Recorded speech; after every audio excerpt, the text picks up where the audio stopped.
Hi everyone, I wanted to give you a quick update. It's 1 o'clock in the morning on, now it's Wednesday. I'm used to being awakened a million times here in the hospital, whether it's for my temperature or I have to get what they call heparin shots in my leg or my arm to prevent blood clots or you name it, check my temperature. And that's something that they've been monitoring because I had a fever earlier tonight and that's going to change plans. They thought they were going to send me home tomorrow. I didn't think I was ready because the amount of pain I've been in, and we were going to evaluate it in the morning, but now with this fever, it's definitely not going to happen. Nevertheless, I know my eyes are closing, so forgive me. Some of the challenges I've run into is, well, first, I've been walking a lot. I have to stay hunched over because of the skin where the stitches are. It's extremely painful, but I walk as much as I can. I do that because it's important, because you need to armor up and prepare, present, prevail. So I hope you're doing that at home. But the other thing is, I've had so many different reactions that maybe somebody else may not have had. I mean, today they told me with a smile, which meant I might be their most difficult patients, but they said, no, you're just our most complex patients. And it was a challenge to them, and they always have to look and compare, and because there's really no rule book when you're talking about secondary cancers and how things are handled, because I've been saying all along in my videos, when you have baggage, your body reacts differently because you've already had, let's say, too much radiation, too much chemo, too much of something.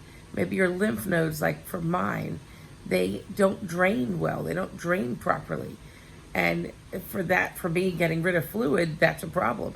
So what some of the issues I've been having during this recovery from the procedure, I know everyone's going to be swollen, everyone's going to be hurting. It's a big procedure, but I've had full body rashes from head to toe. Maybe sometimes my face not covered, but from head to toe, itchy full body rashes that they couldn't control. I started off on heavy antibiotics through the IV, then they stopped it. Then I blew a vein because I just did. The medicine was too strong for my little vein.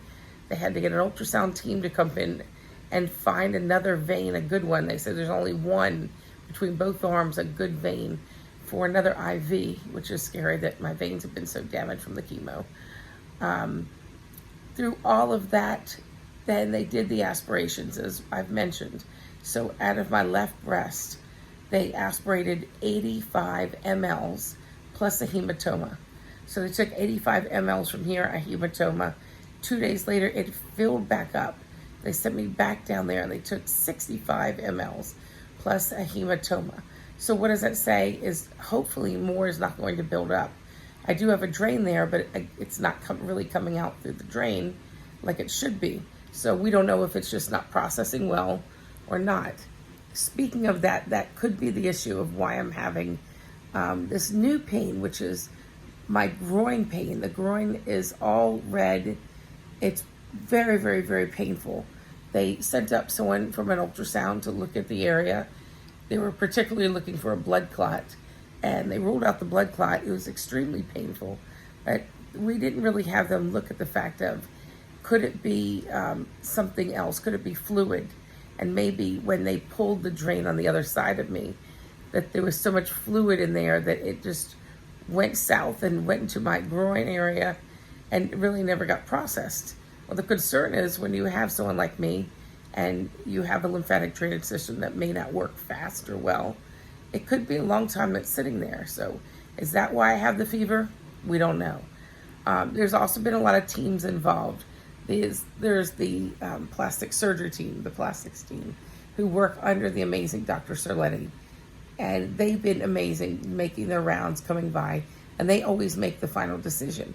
Yet they do have to get advice and feedback, and they send different teams. They've sent the dermatology team to come meet me. They looked at some of the rash on my leg. They looked at the rash on my groin. They suggested maybe it need to be aspirated, maybe it is fluid. And then there's also the infectious disease doctors. So a lot of doctors have weighed in and given their opinion, but in the end, it's Dr. Cerletti. He's the expert who knows what really is normal to see on a patient like me and what isn't. So it's really a waiting game. Today is Wednesday, since it's 1 o'clock in the morning. I hope to be out of here by Thursday or no later than Friday. I don't really want to spend another weekend here. I've been living on peanut butter and gluten-free crackers, protein shakes, and I don't really know what else. Nothing very exciting. And lots of alkaline water and celery juice.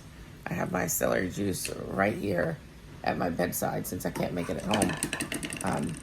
Anyway, that's the update. I'm a little frustrated, but I don't want to go home and then the next night stressed out call the after hours person and try to explain my background and my symptoms and my problems to determine if I need to drive all the way back to the city to go to the ER. So I'd rather stay here, think with my head, not with my heart, not let my heart like lead the way and want me to rush home to Gabriel right now, and rather let my head lead the way and get my body taken care of properly and get out of here when I'm fully healthy. That's my update. Don't forget to armor up, prepare, present, prevail. Armor up by preparing your body for illness that could happen to you tomorrow, so you can present well to your medical team and position yourself to prevail. I look around on this unit and on many units, and I see many people who can't get out of bed. I mean, I hurt getting out of bed. You should see it's almost a joke or entertaining to see me try to roll out of bed from the pain. But I see other people who can't get out at all. And I worry because it's hard to be alone and not be able to do these things for yourself and be independent. So take care of your health now. It's great talking to you. Don't forget to armor up, and I'll keep you posted. Sorry for the lovely appearance. I just took a Valium. That helps relax the muscles, which I need in my stomach where the pain is. And I'll catch you up with another update tomorrow. Have a great night. God bless.